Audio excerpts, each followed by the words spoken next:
आप सभी को मेरी तरफ से जय माता दी। क्या भगवान है? भगवान है तो कहाँ है? क्या यह स्वर्ग में है, आकाश में है, मंदिर में है, हमारे हृदय में है या फिर कहीं और? तो आइए मैं आप सभी को शास्त्रों में लिखित बातें बताने वाला हूँ, जिसे सुनकर आप सभी के हृदय में भगवान के प्रति भावना और भी अत्यधिक बढ़ जाएगी। तो ध्यानपूर्वक वीडियो को अवश्य सुनिएगा।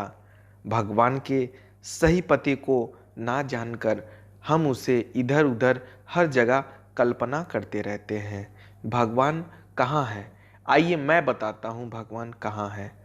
अनंत अदृश्य जीव है भगवान, जिसे माइक्रोस्कोप से भी नहीं देखा जा सकता। भगवान उन सभी में रहते हैं।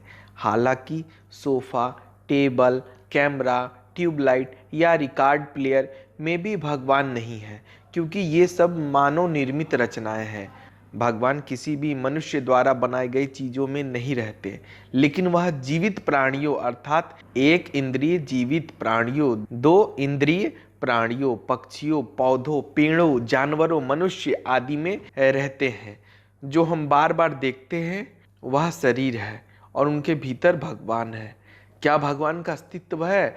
जी हाँ, बिल्कुल है। भगवान सभी जीवों में सकित रूप से निवास करते हैं और इस शक्ति की उपस्थिति में हर जीव आगे बढ़ता है। उदाहरण के लिए यदि हम एक गीले कपड़े में अनाज भिगोते हैं तो वो बढ़ेंगे, क्या या नहीं है? लेकिन अगर हम एक पत्थर को सालों तक गीले कपड़ों में भिगो कर रखेंगे तो क्या बढ़ेगा? नहीं बढ़ेगा। जिन चीज़ों के भीतर भगवान नहीं है वे कभी विकसित नहीं हो सकते, ना ही वे कभी महसूस कर सकते हैं। हम कैसे जान सकते हैं कि भगवान का अस्तित्व है? आइए बताते हैं। यदि भगवान का अस्तित्व नहीं होता तो इस दुनिया में सुख या दुख का अनुभव ही नहीं होता। केवल भगवान की उपस्थिति में ही हम इन भावनाओं का अनुभव कर सकते हैं। उदाहरण के लिए यदि हम चींटी को छूने की कोशिश करते हैं तो वह डर के भाग जाएगी। वास्तव में उसे छूने से पहले वह चलना शुरू हो जाती है, क्योंकि वह हमारे अस्तित्व और भाव को महसूस कर सकती है। इसीलिए चींटी के भीतर भी भगवान है। जबकि अगर हम एक टेबल को उठाते हैं और उसे तोड़ देते हैं तो टेबल बिल्कुल नहीं चलेगी, क्योंकि वह जीवित नहीं है और वह कुछ भी महसूस नहीं कर सकती। इसीलिए टेबल के भीतर कोई भी भगवान नहीं है। जहां हम विकास और भावनाओं को देखते हैं हम जान सकते हैं कि भीतर भगवान है। विकास, भावनाओं की उपस्थिति भगवान की उपस्थिति का सबसे सरल और आसान प्रमाण है। निर्जीव वस्तुओं में कोई भगवान नहीं है और इसीलिए वे विकसित नहीं होते हैं, ना ही महसूस करते हैं। अब जब हम जानते हैं कि भगवान जीवित प्राणी के भीतर है तो हम भगवान को कैसे देख सकते हैं?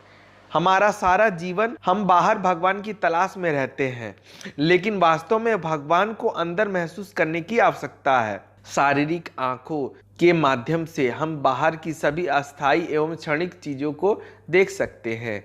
भगवान के पास कोई शरीर नहीं है। शरीर सिर्फ एक बाहरी आवरण है। वह आम का पेड़, गधा, इंसान या किसी अन्य जीव का हो सकता है और यह एक दिन सड़ सकता है या फट सकता है, जबकि भगवान अविनाशी शुद्ध तत्व रूप से विराजमान है, जो सभी के समान भाव से रहते हैं।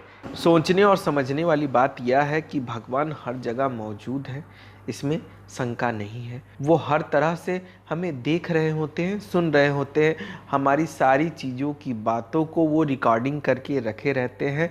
लेकिन हम लोग को ऐसा लगता है कि हमें कोई देख नहीं रहा है, हम तो एकांत में हैं, एक कमरे में बंद हैं, हम जो चाहे वो कर सकते हैं। लेकिन परमपिता परमेश्वर को सब चीज़ की जानकारी है, उनसे कोई भी चीज़ बाकी नहीं है, कोई चीज़ छूट नहीं सकता, इसमें शंका नहीं है। तो ये आप कभी ना सोचिएगा, ना कहिएगा कि भगवान कहाँ है, कौन है, उनका अस्तित्व क्या है। तो इस बात को बिल्कुल ध्यान दीजिएगा। अगर जानकारी पसंद आई हो तो चैनल को सब्सक्राइब करना बिल्कुल ना भूलें। धन्यवाद। जय माता दी।